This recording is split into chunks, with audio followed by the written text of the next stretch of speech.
Hi. Okay.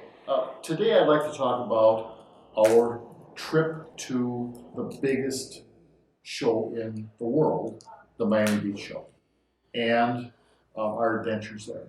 So I walked a lot at that show. I checked out everything that was silver related, and at times I have found treasures there. And every year it seems like it's harder to find that really rare item.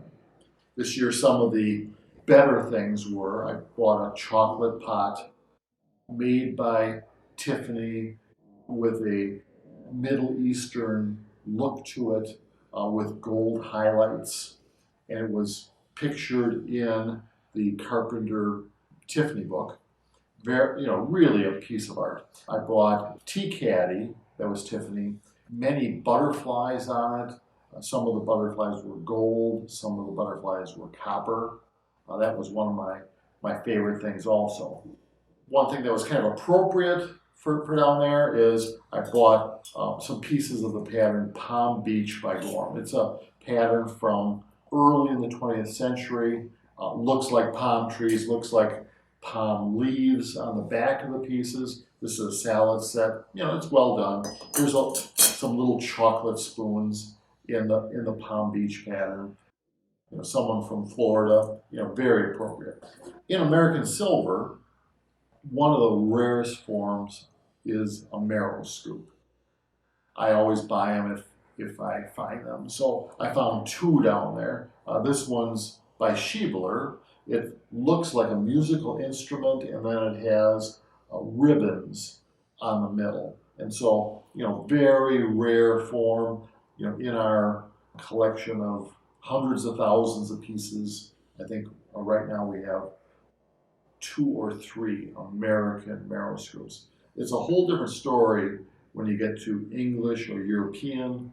Marrow scoops are everywhere, but American marrow scoops, very rare. Okay, the other one that I really like is this one. So this one is a very rare pattern. They didn't even know the name of this pattern for many years. It's called Hindu. It's an 1870s, 1860s pattern by Gorham. This one, it's beautifully gold washed and stippled. It's a rare double marrow scoop. This one is dated on the center area here, 1875, and all bright cut. I believe this, in all the years, this is the first double marrow scoop American that I've ever seen. I've seen a fair number of singles, but doubles, I just don't recall any. It's possible sometime I had one, but certainly not recent. Okay, I found items, but continuing the sort of the way things have been, it's been harder and harder to find that rare item. Last year, I talked about this new book that came out, which is an arts and crafts book by smaller makers, primarily in the center part of this country, and also, I would say, featuring Chicago. So, arts and crafts is a great look, but I like things a little more decorated. While Kalo, which is the biggest and considered the best, I admire it. There's other things I like better. So when I got this piece of Kalo, I was really excited because I've never seen anything like it. Here is a Kalo page turner, and unlike most pieces of Kalos, this has flowers on it. I never saw anything like this before. I think it's the most interesting piece of Kalo I've ever owned. On the back, it has the date July 4th, 1916, and then it says Kalo Sterling N.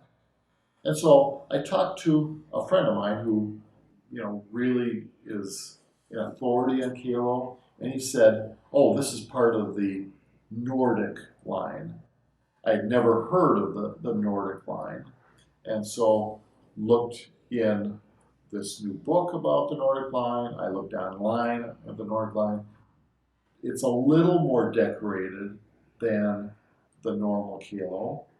It has more of a Scandinavian look to it, but I found nothing that was even close to this piece, and my friend who has seen a lot of kilo in the years said he never saw anything like it either. So something I think very interesting from Chicago. Okay, then also very uncharacteristic of Chicago silver is this piece. So normally arts and crafts from Chicago, that's what we think of. Here is a piece by a very almost unknown company, the Northwest Silver Company, Silver Manufacturing Company of Chicago, Illinois, 1865 to 1871. So a very short time.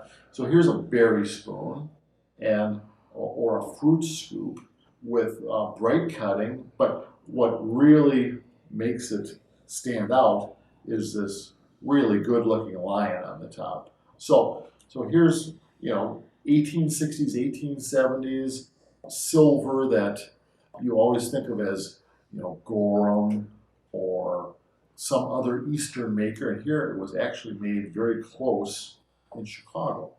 I tried to find the information that I could about this company, and it's very little information.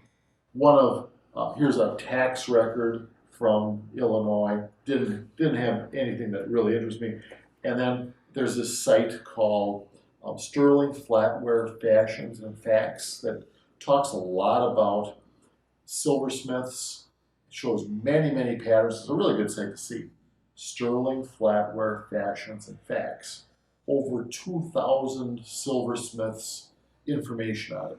Again, if you go to like a silversmith like Gorham, it'll go on for page after page after page of information. For this, they have 2 lines.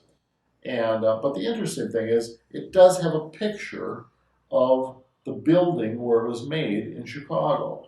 It's a 4-story building, looks like quite a big structure. It's, the fact that I've never heard of the business, never saw a piece of their silver, when they did, something that was really great, sort of surprises me. But I say very often, every day in this business, I find things that I never saw before, and that's what keeps it interesting. Thanks.